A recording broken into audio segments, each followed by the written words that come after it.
એ ભુવા કોમ ના કરે. શું કેવું? અને એક બીજી વાત કહું, અમારે છે ને 100-200 જણાનું કુટુંબ છે, હા બરોબર? હા. પણ મેં કોઈને કીધું નહીં. ચમ? અમારા કુટુંબ વાળા રહ્યા ને એ બરોબર માણસો નહીં. હા એ તમે પેલી વાત કરી ને. હા હા હા બરાબર બરાબર. આમ ચેવા ખબર છે? ઈરખાડું આજુબાજુ. ભાઈ જો હા. મારે કોઈ ના પડાય, તમે ના પાડી છે તમારો જોવાનું. ના પણ આઈને બેહી ને મેં કીધું જ નહીં કોઈ.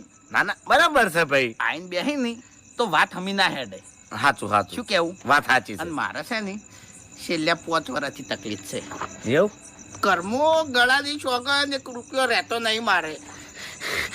અરે છોકરો રખડે છે, છોકરાનું હગું થતું નહીં. અરે વાઘુજી તમે ચિંતા કરશો નહીં, હગુય થાય અને બધુંય થાય. ભાઈ તમે શું કા ચિંતા કરો ના ના, છો? હું હવે પાઠની તૈયારી કરું. હા પાઠની તૈયારી કરો. હા હા જો એ લાલ હું ઘેર જવું હો. ચમ આટલો વહેલો?